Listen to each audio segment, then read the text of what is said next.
أعوذ بالله من الشيطان الرجيم. بسم الله الرحمن الرحيم. الحمد لله رب العالمين، وبه نستعين على أمور الدنيا والدين، والصلاة والسلام على أشرف الأنبياء والمرسلين سيدنا محمد صلى الله عليه وسلم وعلى آله وصحبه والتابعين وتابع التابعين لهم بإحسان إلى يوم الدين. اللهم زينا بزينة القرآن. Ya Allah, hiasikanlah kami dengan perhiasan Al-Quran. Wa akrimna bikaramatil Quran, dan muliakanlah kami dengan kemuliaan Al-Quran. Allahumma syarrifna bisyarafatil Quran. Ya Allah, pandukanlah kami dengan panduan Al-Quran. Allahumma adkhilna al-jannata bisyafa'atil Quran. Allahumma najjina minan nar bihurmatil Quran. ربنا أفرغ علينا صبرا وثبت أقدامنا وانصرنا على القوم الكافرين. ربنا آتنا من لدنك رحمة وهيئ لنا من أمرنا رشدا. أما بعد.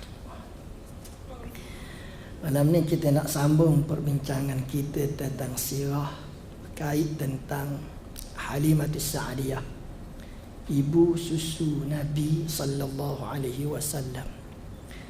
Halimatus Sa'diyah adalah nama yang digelar, yang disebut dalam istilah bahasa Arab dengan sebutan al-laqab. Laqab maknanya dia gelaran. Nama dia yang sebenar apa benda? Nama yang mak ayah dia bagi nama tu apa benda? Tak tahu, wallahu alam. Cuma kita belajar dalam sirah dipanggil dengan Halimatus Sa'diyah. Maknanya ialah ibu susu Nabi, dari yang datang ataupun yang berasal daripada perkampungan Bani Sa'ad. Sa'diyah itu maknanya dia orang kampung Bani Sa'ad, satu daripada kampung Badui zaman dulu. Bukan nama dia Halimah dah. Halimah ni diterjemahkan dengan sebagai ibu susu kerana puting susu orang perempuan itu disebut dengan halamah. Puting susu orang perempuan disebut dengan halamatus suda. Perkataan halamah diambil daripada perkataan hilm.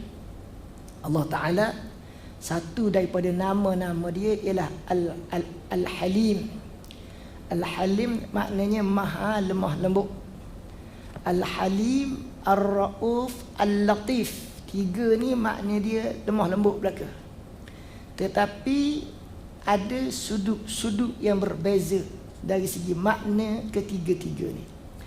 Al-Halim maknanya lembut. Susu, puting susu dinamakan dengan nama Halamah kerana bayi yang menghisap dia tu akan tertidur, akan lena, memperolehi suatu kekenyangan yang tidak boleh nak digambarkan. Dia balik ke alam khayal dia. Dia mari daripada alam khayal, dia duduk di alam nyata, dia balik ke alam khayal dia semula. Itu kekuatan. Maka orang Arab menamakan puting susu dengan nama Al-Halamah dengan makna kelembutan. Jadi orang yang menyusukan Nabi ini dipanggil dengan nama Halimah. Halimatus Sa'diyah, ibu susu daripada kampung Bani Sa'ad. Dia datang ke Mekah pada waktu yang masih muda. Sebab apa?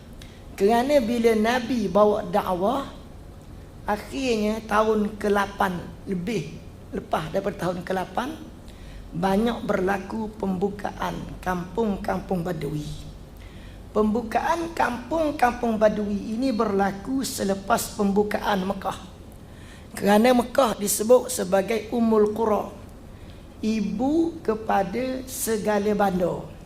Mana bila ibu dah tunduk pada Islam, Mekah dah tunduk kepada Islam, maka kampung-kampung yang kecil pun tunduklah kepada Islam. Jadi kebanyakan kampung-kampung yang kecil ni tunduk kepada Islam berlaku selepas Fath Mekah, selepas tahun yang ke-8 Hijriah. Jadi Nabi SAW membuka kampung Bani Sa'ad, dan disebut, kita belajar hadis, Nabi SAW telah memeluk seorang perempuan tua bersama dengan seorang perempuan. Perempuan tua di kampung Bani Sa'ad ni ialah mak dia lah, mak susu dia, Halimatus Sa'diyah. Maknanya tahun ke-8 Hijriah itu umur Nabi dah tua dah lah. Ibu susunya masih lagi hidup. Maknanya apa? Ulama kata waktu ibu susunya ini datang ke Mekah untuk mencari anak susunya, Halimatus Sa'diyah ini masih lagi berusia dalam usia yang muda, sama ada di sekitar awal 20-an ataupun belum pada tu lagi. Halimatus Sa'diyah ni datang ke Mekah sebagaimana orang-orang perempuan yang lain juga adalah untuk mengerjakan ibadat haji. Orang Arab datang mengerjakan ibadat haji, dia pun pergi juga. Dan mereka yang datang daripada kampung ini mengharapkan dapat mengambil anak orang kaya kalau boleh. Kalau ada baby anak orang kaya, kita nak ambil lah, supaya sekurang-kurangnya kita mendapat pembalasan yang baik daripada mereka. Tapi nasib Halimatus Sa'diyah pergi dengan suami dia Abi Kabsyah ni, tak jumpa baby anak orang kaya. Lalu diberitahu kepadanya bahawa ada seorang baby yang ayahnya telah mati. Nabi dia pergi jenguk, dan mula-mula hati dia tidak berkenan. Lepas tu dia pun cari, tak jumpa baby orang kaya ni. Akhirnya dia buat keputusan nak balik sama dengan suami dia. Kemudian mereka bertolak balik. Habis musim haji mereka bertolak balik. Di peringkat awal mereka mula meninggalkan Mekah, suami dia kata, daripada kita balik sia-sia tak ada hasil apa, lebih baik kita ambil lah budak tu. Lalu mereka patah balik semula. Halimatus Sa'diyah ini bersama dengan kumpulan dia, kampung Bani Sa'ad ni ada perempuan-perempuan yang lain yang dapat bayi anak orang lain. Jadi ada kawan-kawan yang sama-sama perempuan dia ni memang dapat anak orang kaya lah, tapi dia tak dapat. Abi Kabsyah kata, kita ambil lah budak ni, mudah-mudahan keluarga dia boleh buat baik kepada kita. Jadi pada perkiraan mereka, keluarga Nabi ni mereka tidak masa dia ambil Nabi, dia tidak mengharapkan dapat harta benda, tetapi mengharapkan kebaikan kemudian hari daripada keluarga Nabi ni. Maka dia mengambil Nabi SAW, dan setelah dia bawa Nabi balik ke rumah, dia mendapati keberkatan yang banyak telah melimpah di rumah dia. Di antaranya ialah binatang ternakan dia menjadi. Binatang ternakannya mengeluarkan, kambing biri-biri dia mengeluarkan susu yang banyak. Tiap-tiap hari mengeluarkan susu yang banyak sehingga tak habis dia makan. Dan sehingga dia dapat memberikan sebahagian besar daripada rezeki dia tu kepada jiran-jiran dia di seluruh kampung Bani Sa'ad. Ulama menyebut bahawa Halimatus Sa'diyah ni sebagaimana kelaziman lah waktu tu, orang perempuan ambil anak susu ni selama 2 tahun. Lepas tu dia serah balik. Maka Halimatus Sa'diyah lepas tu serah balik, tapi dia rasa rindu kepada Nabi SAW. Dia ambil balik semula Nabi. Ambil balik semula Nabi dengan harapan nak duduk, nak memelihara Nabi dalam tempoh yang lebih lama lagi. Tetapi lepas pada tu dia serah juga Nabi kepada ibunya, kepada ibu Nabi Aminah. Kerana apa? Kerana ada satu kejadian yang masyhur, iaitulah Nabi SAW dibelah dadanya oleh malaikat Jibril.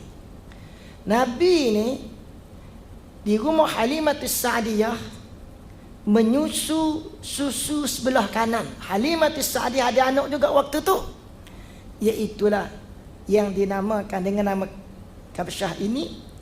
Jadi dia, Kabsyah ini menyusu sebelah kiri. Kabsyah ada adik perempuan yang dikenali dengan nama Syaima. Akhirnya mereka ni masuk Islam belaka. Bila Nabi membuka kampung Bani Sa'ad, kampung Bani Sa'ad dah jadi Islam, mereka ni semua ikut Islam. Dan masa Nabi sallallahu alaihi wasallam jumpa dengan mak ni, mak susu dia ni, Nabi sallallahu alaihi wasallam peluk Halimatus Sa'diyah. Kemudian keluarga dia masuk Islam belaka. Jadi Halimatus Sa'diyah ini melihat tanda-tanda keberkatan semenjak dia menyusukan Nabi sallallahu alaihi wasallam. Pada suatu ketika Nabi bermain dengan anak dia di kawasan yang agak jauh daripada rumah, datanglah Jibril membelah dada Nabi dan membersihkan hati Nabi. Saudara susunya ini balik ke rumah, bagi tahu kepada Halimatus Sa'diyah, ada 2 orang lelaki berjubah putih takak Nabi usung nak pergi ke sana. Halimatus Sa'diyah terus mencari suaminya Abu Kabsyah, dan mereka berdua pun pergi. Dan mereka mendapati orang 2 lelaki itu telah meninggalkan Nabi, dan Nabi sudah duduk dalam keadaan yang biasa. Kerana kebimbangan ini, Halimatus Sa'diyah telah menghantar semula Nabi ke Mekah. Kalau tidak, menurut riwayat, Halimatus Sa'diyah sayangnya kepada Nabi sallallahu alaihi wasallam, kalau tidak berlaku perkara ini, dia mahu memelihara Nabi sallallahu alaihi wasallam lebih lama lagi. Jadi dengan peristiwa yang seperti ini, dia bimbang berlaku apa-apa yang tidak diingini kepada Nabi sallallahu alaihi wasallam, maka dia menyerahkan Nabi ke pangkuan keluarga Nabi sallallahu alaihi wasallam. Pelajaran ini menjelaskan kepada kita bahawa tiap-tiap manusia, atas sifat dia manusia, ada benda yang keji pada diri dia.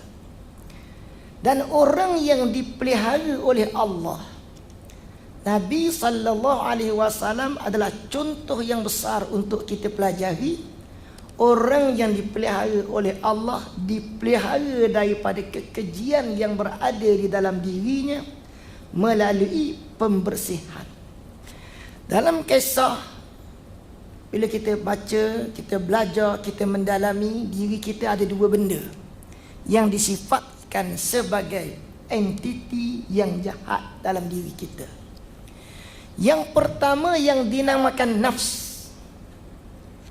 Nabi Yusuf kata, wa ma ubarri'u nafsi innan nafsa la ammaratun bisu'i illa ma rahima rabbi. Nabi Yusuf kata, bukanlah aku nak bela nafs, diriku ini dengan makna jiwaku. Walaupun waktu itu semua orang telah mengakui Nabi Yusuf orang yang baik. Isteri Al-Aziz yang menjadi punca yang menyebabkan Nabi Yusuf dipenjarakan, akhirnya mengakui Nabi Yusuf ni orang baik. Semua orang dah akui Nabi Yusuf orang baik. Nabi Yusuf sendiri tidak mengakui dia orang baik. Wa ma ubarri'u nafsi. Sebab apa? Kerana dalam diri dia, atas sifat manusia, ada unsur yang keji, ada entiti yang keji. Apa dia? Nabi Yusuf bagi tahu, innan nafsa la ammaratun bisu, sesungguhnya jiwa itu sangat menyuruh kepada kekejian. Dalam kejadiannya yang asal, dia sangat menyuruh kepada kekejian. Illa ma rahima rabbi, melainkan apa yang dirahmati oleh Tuhanku. Nabi Yusuf jadi baik kerana dia dirahmati oleh Allah, jadi baik. Tapi entiti nafs yang ada pada diri dia, ada pada tiap-tiap manusia, entiti itu seringkali menyuruh kepada kejahatan. Nafs ni ada juga pada Nabi, tetapi dibersihkan daripada awal lagi. Ketika di rumah Halimah As-Sa'diyah telah dibersihkan yang keji ni, maka duduklah Nabi dalam keadaan yang dirahmati Allah, jadi baik melalui pembersihan ini. Ini nombor satu. Yang kedua, qarin yang disebut oleh Nabi sallallahu alaihi wasallam. Ma minkum min ahadin illa wa qad wukkila bihi qarinuhu minal jinni. Tidak ada seorang daripada kamu melainkan diwakil akan dia diwakil akan dia kepada qarinnya daripada kalangan jin. Nabi kata, tetapi qarinnya itu telah diislamkan dan dipelihara oleh Allah Ta'ala. Makna dua entiti ni sentiasa menyuruh kepada kejahatan. Dan apabila ada dua dalam diri, yang baik dan yang jahat, dan di antara yang jahat itu ialah yang pertama nama nafs, yang kedua nama qarin. Kita belajar secara nature, apabila yang baik berjumpa dengan yang jahat, maka yang baik akan terdedah kepada kejahatan itu. Positif jumpa dengan negatif, jadi negatif. Air jernih jumpa dengan air keruh, kok mana-mana akan jadi keruh juga sikit. Tapi dalam perjalanan nak balik kepada Allah, kita diajar supaya walaupun hak baik jumpa dengan hak buruk, mesti kekal dalam keadaan yang baik. Sifat diri kita ni, roh jumpa dengan nafs, macam positif jumpa dengan negatif, mudah jadi buruk, terdedah kepada keburukan juga. Walaupun air jernih jumpa dengan air keruh, jadi keruh juga. Walaupun lepas pada tu jadi jernih semula, waktu tu dia akan jadi keruh juga sekejap. Diri kita pun macam tu juga. Tapi dalam perjalanan balik kepada Allah, kita tak nak macam tu. Positif jumpa dengan negatif, kita nak positif. Macam mana nak capai benda tu? Digambarkan dalam bentuk Nabi. Pembersihan itu telah dilakukan semenjak daripada kecil lagi. Maka Nabi, walaupun ada nafs, walaupun ada qarin, melalui pembersihan yang Jibril buat ini, berada dalam keadaan terpelihara, duduk dalam rahmat Allah Subhanahu wa Ta'ala. Ini satu perkara yang kita kena belajar. Maka ulama-ulama mengajar, ambil faedah daripada cerita ni. Jibril belah dada Nabi ketika Nabi masih lagi kanak-kanak, ketika Nabi masih lagi berada di rumah Halimah As-Sa'diyah. Maknanya hendaklah kita sentiasa membersihkan jiwa raga anak-anak kita yang masih kecil dengan bacaan Al-Quran dan sebagainya lagi. Ini nombor satu. Pembersihan itu dilakukan semenjak daripada kecil lagi. Bahawa itu berlaku pula pada malam Isra' dan Mi'raj. Padahal masa kecil ini belum balik lagi. Masa kecil ini belum diberikan taklif lagi. Tapi cerita Nabi ini menunjukkan kepada kita mustahak pembersihan dilakukan semenjak daripada kecil.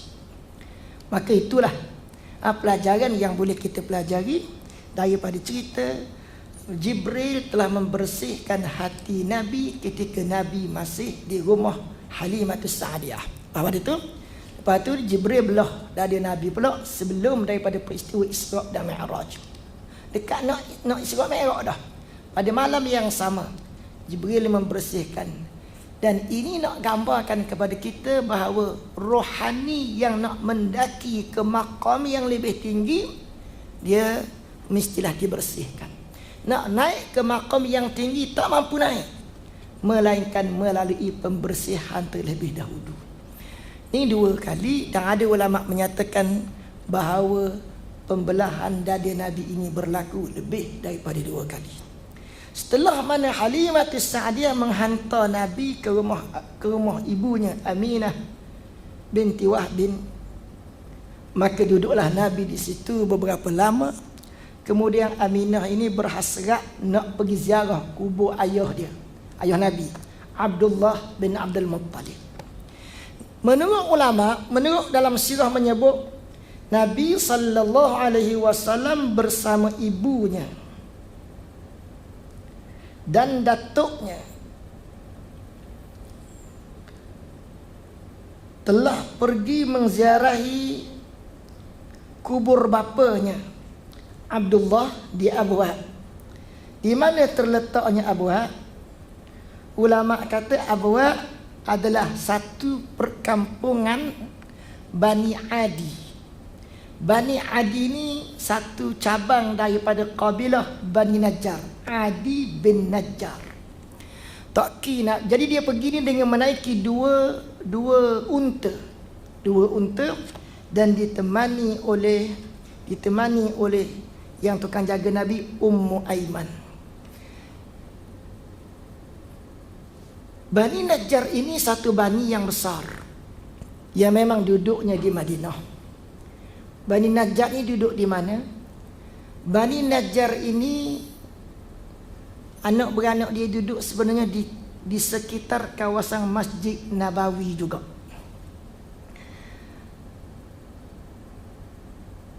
Bani Adi bin Najjar ini satu cabang daripada kabilah itu. Sebenarnya Tok Nabi ni, Abdul Muttalib ni dilahirkan di Madinah. Tok Nabi Abdul Muttalib dilahirkan di kampung Bani Najjar. Cerita asal dia ialah Hashim ni pergi menega.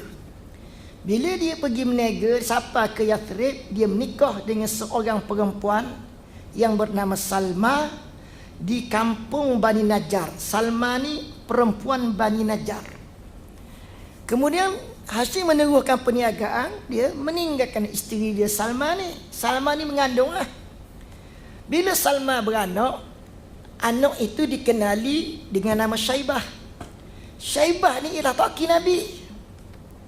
Jadi apabila Syaibah sudah mencapai umur belasan tahun, pak saudara dia, anak beranak Salma belah Bani Najjar ini pergi ke Mekah mengerjakan haji dan beritahu, tanya siapa dia di kalangan orang Mekah ni anak beranak terdekat kepada Hashim. Kerana Hashim ni menikah, meninggalkan isteri di sana, ada anak. Jadi Muttalib ni pun pergi ambil. Muttalib ni adik-beradik Hashim pergi ambil. Pergi ke Madinah, pergi ke Yathrib, ambil Syaibah ni. Bawa balik ke Mekah. Apabila Syaibah bawa balik ke Mekah, oleh pak saudara dia yang bernama Muttalib, adik-beradik Hashim, Syaibah ni budak baik. Ikut cakap pak saudara dia. Maka orang panggil Syaibah dengan nama Abdul Muttalib. Abdul Muttalib bukan nama dia betul tu. Nama dia Syaibah. Ketika dilahirkan, mak dia bagi nama Syaibah.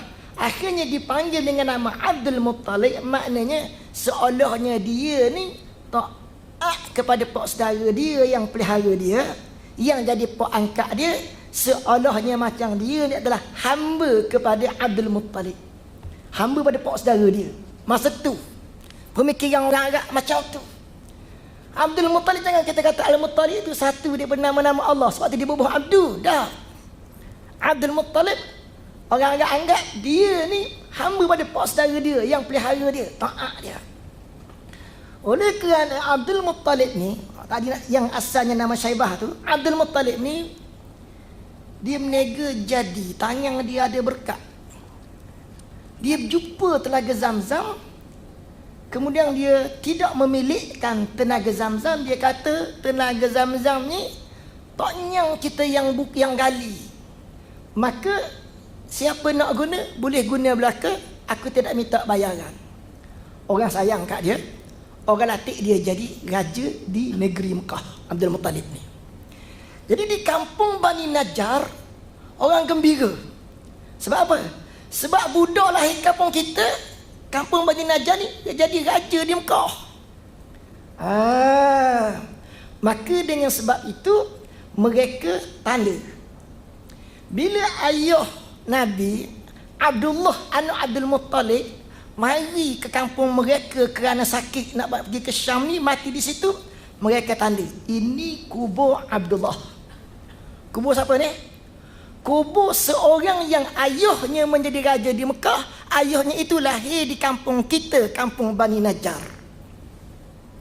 Hari ini Abdul Muttalib bawa isteri Abdullah, bawa anak Abdullah. Nabi datang ke Abuak. Hal keadaan Abdul Muttalib itu masih lagi raja di Mekah. Maka anak beranak dia di kampung Bani Najjar ni, anak beranak belah mak dia, menyambut kedatangan dia, Abdul Muttalib, mak Nabi Aminah, Nabi dan juga Ummu Aiman. 4 orang menyambut kedatangan Nabi dengan rasa kasih sayang. Sebab apa? Budak ni adalah anak beranak kita juga, darah daging kita juga. Budak ni adalah cucu kepada Tok Ki, yang Tok Ki itu lahir kampung kita. Lahir di kampung Bani Najjar ini. Maka berita kedatangan mereka ini diketahui oleh orang-orang Yahudi. Pendeta Yahudi pun datang nak bertemu dengan Nabi sallallahu alaihi wasallam. Maka mereka di antara pendeta-pendeta itu masuk, fanazara ilayya rajulun minal yahud. Cerita ni diceritakan oleh Ummu Aiman. Cerita ni diceritakan oleh ibu jaga Nabi, Ummu Aiman ni. Dia jaga Nabi, dialah yang menceritakan bahawa pada waktu itu orang Yahudi datang, kemudiannya berkata, tengok Nabi atas bawah. Mereka berkata, ya ghulam ma ismuka? Qultu Ahmad. Nabi kata, nama aku adalah Ahmad. Orang Yahudi itu tengok lagi. Lalu mereka berkata, hadza nabiyyu hadhil ummah. Pendeta Yahudi berkata, ini adalah nabi kepada manusia seluruhnya. Umat ni, ini dia nabi. Atani rajulani min yahud yauman nisfan nahri bil madinati faqala akhriji lana Ahmad. Dia pun balik. Yahudi ni balik. Kemudian tengah hari kadang mari pula Yahudi yang lain, dan Yahudi ini berkata, keluarkan kepada kami ini Ahmad, keluarkan kepada kami ini budak itu. Fa akhrajathu, maka mak Nabi suruh Nabi keluar. Fa nazara ilaihi, pendeta Yahudi yang baru datang ni tengok pada Nabi. Wa qabbalahu maliyan, kedua-duanya mencium Nabi dengan ciuman yang sungguh, cium yang rakus, mani gombeng Nabi. Thumma qala ahaduhuma li sahibihi, maka berkata yang seorang itu kepada yang seorang lagi, hadza nabiyyu hadhil ummah wa hadhihi daru hijratihi wa sayakunu bihadhil baldah minal qatli was sabi amrun azimun. Hak seorang ni kata, ini adalah nabi kepada umat ini, dan negeri ini akan menjadi tempat hijrah dia, dan negeri ini akan menjadi tempat tumpahnya darah, peperangan dan penghambaan akan menjadi suatu perkara yang besar. Maknanya dua orang ni beriman kepada Nabi, dua orang Yahudi ni beriman kepada Nabi sebelum daripada Nabi dibangkitkan menjadi Rasul. Pada itu Nabi sallallahu alaihi wasallam balik ke Mekah. Cerita ni nak menjelaskan kepada kita bahawa Nabi berhijrah ke Madinah itu sebenarnya adalah dalam satu sudut Nabi balik ke kampung asal dia juga. Nabi balik ke mana? Nabi balik ke kampung mak kepada Tok Ki dia. Di situ adalah merupakan Bani Najjar, adalah merupakan orang-orang yang awal-awal melindungi dakwah Nabi. As'ad bin Zurarah yang tukang beli tanah untuk buat tapak Masjid Nabawi, Bani Najjar. Abi Ayyub Al-Ansari yang merupakan rumah Nabi mula-mula sekali duduk, Bani Najjar. Semua awal-awal beriman adalah Bani Najjar, yang merupakan satu kabilah yang besar yang menjadi ranting kepada kabilah Khazraj. Jadi maksudnya sini kita boleh lihat Nabi dakwah dia di Mekah dilindungi oleh anak beranak dia, dan di Madinah juga dilindungi oleh anak beranak dia. Dilindungi oleh anak beranak dia, ini nak menerangkan bahawa anak beranak menyimpan suatu kekuatan yang besar. Walaupun kita tak nampak. Kita tak nampak.